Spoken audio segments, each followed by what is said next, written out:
Hello friends, welcome to Selvi star சமையல். இன்றைக்கி நம்ம சேனலில் என்ன பார்க்க போகிறோன்னாக்கி உளுந்து வச்சு வடை பார்க்க போகிறோம். வெளியே நல்லா கிறிஸ்பியாகவும் உள்ளே நல்லா சாஃப்டாகவும் எப்படி செய்யலாங்கிறத இந்த வீடியோவில் நம்ம பார்க்கலாம். ஏற்கனவே உளுந்து வச்சு சாப்பாடு செஞ்சுருக்கிறேன், அதை லிங்கில் கொடுக்குறேன், போய் செக் பண்ணி பாருங்கள்.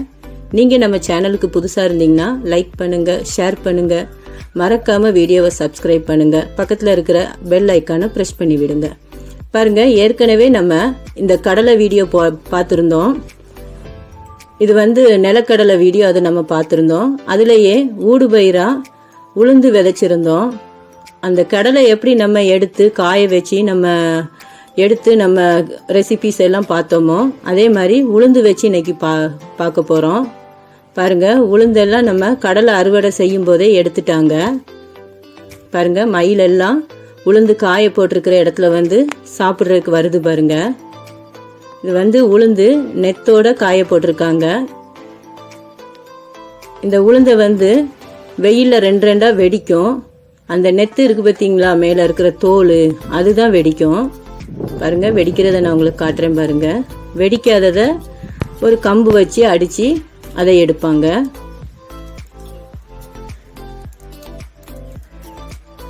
பாருங்க, உளுந்து வெடிக்கும் பாருங்க, தெரியுதா?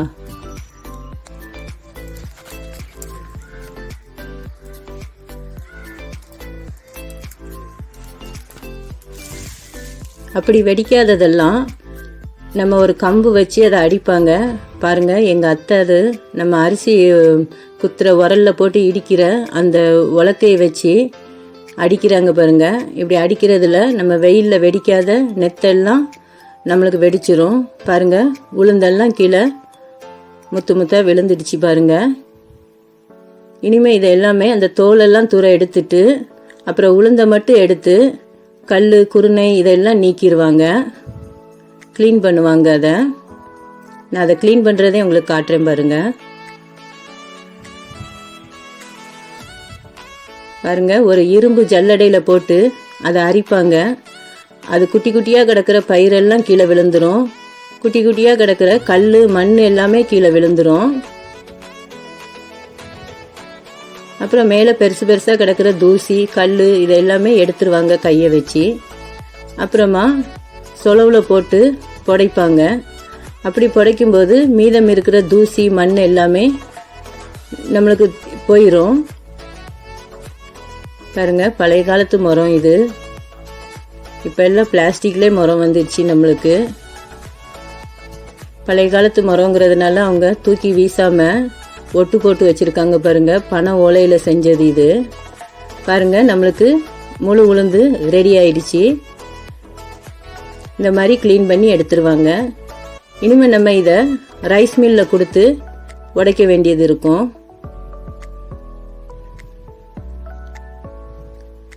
பாருங்க, முழு உளுந்து நம்மளுக்கு நம்ம களி செய்கிறதுக்கு கூட அரிசி போட்டு திரிப்பாங்க, அதுக்கு கூட நல்லா இருக்கும். பாருங்க, நம்ம மிஷினுக்கு வந்தாச்சு. இப்போ உளுந்து நம்மளுக்கு அரைக்கிறாங்க பாருங்க. மேலே ஒரு ட்ரம்மு மாதிரி இருக்குது, அதில் நம்ம கொண்டு வந்த முழு உளுந்து போட்டுட்டாங்க. இப்போ உளுந்தெல்லாம் உடச்சி கீழே விழுகுது. வேஸ்ட் எல்லாம் ஒரு பக்கம் வரும், தூசி மாதிரி வரும். இது நம்ம மாட்டுக்கு கோழிக்கு இதெல்லாம் தண்ணியில் பிசைஞ்சு வைப்பாங்க, அது நல்லா சாப்பிட்றதுக்காக. அப்புறம் உடப்படாத ஒன்று ரெண்டு உளுந்தெல்லாம் இப்படி தனியாக இன்னொரு ட்ரேயில் விழுது. நம்மளுக்கு உடைச்ச உளுந்தெல்லாம் இன்னொரு பக்கெட்டில் விழுது. நம்மளுக்கு இதுதான் இப்போ தேவை. உடைக்காத உளுந்து இன்னொரு சைடு உளுந்து பார்த்தீங்களா, அதை மறுபடி போட்டு உடைப்பாங்க. பாருங்கள், உடைச்ச உளுந்தில் நான் ஒரு 1/2 கிலோ எடுத்து ஊற வச்சுருக்கிறேன். 2 பல்லாரி, 6 பச்சை மிளகாய், ஒரு சின்ன துண்டு இஞ்சி. பாருங்க, கொஞ்சமாக கருவேப்பிலை, 1 ஸ்பூன் நல்ல மிளகு, தேவையான அளவு உப்பு. இதில் 2 ஸ்பூன் அரிசி, சாப்பாட்டு அரிசி தான், 1 ஸ்பூன் வெள்ளை உளுந்து போட்டு நான் ஊற வச்சு எடுத்துருக்கிறேன். இது பொரிக்கிறதுக்கு நம்மளுக்கு எண்ணெய். இப்போ இந்த உளுந்தை நம்ம தோல் எடுத்துக்கலாம். உளுந்து நான் ஓவர் நைட் ஊற வச்சுருக்கிறேன். 2 மணி நேரம் ஊறினாலே போதும். பாருங்கள், தண்ணி அதிகமாக வச்சு நல்லா கையை வச்சு நம்ம பிசைஞ்சு இந்த தண்ணியை நம்ம வடித்தோம்னாக்கி தோல் எல்லாம் நம்மளுக்கு தனியாக வந்துடும். இது வந்து புதுசாக சமையல் பண்ணுறவங்களுக்கு இது நல்லா யூஸ்ஃபுல்லாக இருக்கும். பாருங்கள், தோலெல்லாம் நம்மளுக்கு தனியாக வந்துட்டு பாருங்கள். மீதி இருக்கிற உளுந்தையும் நம்ம அதே மாதிரி தண்ணி ஊற்றி நம்ம கையை வச்சு இந்த மாதிரி பிசைஞ்சு விட்டோம்னா தோலெல்லாம் தனியாக வந்துடும். அந்த தண்ணியோடே வந்துடும். பாருங்கள், உளுந்து தோலெல்லாம் எடுத்தாச்சு. 1-2 தோல்கள் இருந்தாலுமே பரவாயில்லை நம்மளுக்கு. அதெல்லாம் உள்ளே கொஞ்சம் முழு உளுந்து இருக்கும், அதோட தோல். பாருங்கள், இந்த மாதிரி தண்ணி விட்டு அரைச்சிங்கனாக்கி மீதி இருக்கிற அந்த ஜல்லடையில் போகாத கல் மண் எல்லாமே நம்மளுக்கு இதில் வந்துடும். முக்கியமாக பொடி மண் தான் இதில் வரும் நம்மளுக்கு. கல்லெல்லாம் கூட அதில் போயிருக்கும். பாருங்கள், கடைசியாக நான் உங்களுக்கு கல்லை எடுத்து காட்டுறேன் பாருங்கள் கையில். நம்ம கிராமத்தில் உள்ள உளுந்து கண்டிப்பாக எப்படி தான் நம்ம க்ளீன் பண்ணாலும் நம்மளுக்கு கல் இருக்கத்தான் செய்யும். இங்கே பாருங்கள், பொடி கல் மண் பாருங்கள். இதெல்லாம் நம்ம இப்போ க்ளீன் பண்ணியாச்சு. இதை நம்ம மிக்ஸி ஜாரில் போட்டு அரைச்சிடலாம். வடை சுடுறதுக்கு கிரைண்டரை விட மிக்சியில் போட்டு அரைச்சாதான் நல்லா ப்ளஃபியாக வரும். பாருங்கள், இந்த மாதிரி அரைச்சி எடுத்துக்கலாம். தண்ணி லைட்டாக ஊற்றி தான் அரைக்க வேண்டியது இருக்கும், அதிகமாக ஊற்றிடாதீங்க, வடை எண்ணெய் குடிக்கும். இனிமேல் நம்ம இந்த மாதிரி அரைச்சிட்டு மீதி இருக்கிற உளுந்தையும் எல்லாத்தையும் போட்டு அரைச்சிடலாம். பாருங்கள், 2வது டைம் உளுந்து போடும்போது இந்த அரிசி வெள்ளை உளுந்து ஊற வச்சோம் பார்த்தீங்களா, அதையும் போட்டு அரைச்சாச்சு. இப்போ எல்லா உளுந்தையும் நம்ம அரைச்சாச்சு. பாருங்கள், வெங்காயம் இஞ்சி எல்லாமே நம்ம ரெடி பண்ணி வச்சாச்சு. கருவேப்பிலை போட்டிருக்கேன். உள்ள கருவேப்பிலை இல்லாதவங்க கொத்தமல்லி தழை கூட போடுங்க. உப்பு, மிளகு. அடுத்தது வெங்காயம் போட்டுக்கலாம். வெங்காயம் கொஞ்சம் பெருசாகவே போடுங்க. குட்டி குட்டியாக போட்டிங்கன்னா கரிஞ்சி போயிடும். வடை மொறுமொறுப்பு ஆகும்போது வெங்காயம் கரிஞ்சிரும். அதனால் கொஞ்சம் பெருசாகவே போட்டு நம்ம இப்போ எல்லாமே நல்லா மிக்ஸ் பண்ணி விட்டுக்கலாம். உப்பு போட்டதுக்கப்புறம் கொஞ்சம் தண்ணி ஊறுற மாதிரி இருக்கும். அதனால தான் நம்ம அந்த அரிசி போட்டிருக்கிறோம். வடை எண்ணெய் குடிக்காமல் இருக்கிறதுக்காக, மொறுமொறுப்பாக வர்றதுக்காக.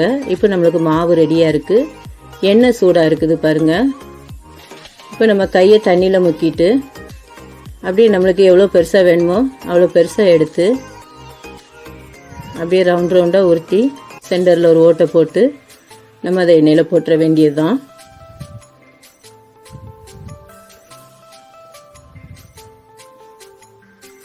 எண்ணெய் மீடியம் ஃப்ளேவரில் இருக்கணும், ஹீட்டில் இருக்கணும். இல்லாட்டி உள்ளே வேகாது, மேலே கரிஞ்சிரும்.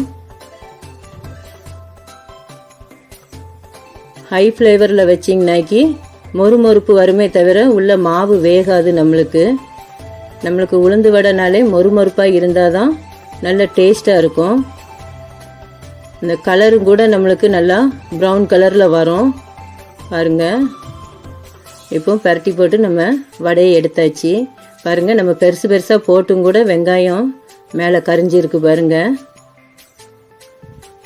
குழந்தைங்க சாப்பிட்ற மாதிரி இருந்தால் இஞ்சி பச்சை மிளகாய் எல்லாம் அரைச்சி போட்டுருங்க. நீங்கள் நம்ம அரைச்ச உடனேயே உளுந்து வடை சுடணும். பாருங்கள், ஒரு பேஜ் எடுத்தாச்சு. நம்ம 2வது பேஜ் எடுக்கும்போது முதல்ல எடுத்த பேஜை வந்து உள்ளே போட்டு பரட்டி நம்ம எடுக்கணும். அப்போ தான் வடை வந்து அந்த மொறுமொறுப்பு இருக்கும். 5 மணி நேரம் நம்மளுக்கு அந்த மொறுமொறுப்பு இருக்கும். இதை ஒரு டிப்ஸாக எடுத்துக்கோங்க நீங்கள். பாருங்கள், நம்மளுக்கு இப்போ வடை ரெடி ஆயிடுச்சு. பாருங்கள், நம்ம தோட்டத்திலே உளுந்து போட்டு எடுத்து நம்மளே அதில் வயக்காடில் பருவம் செஞ்சதுனால அந்த உளுந்து வடை நம்மளுக்கு ரொம்ப டேஸ்ட்டாக இருக்கும்.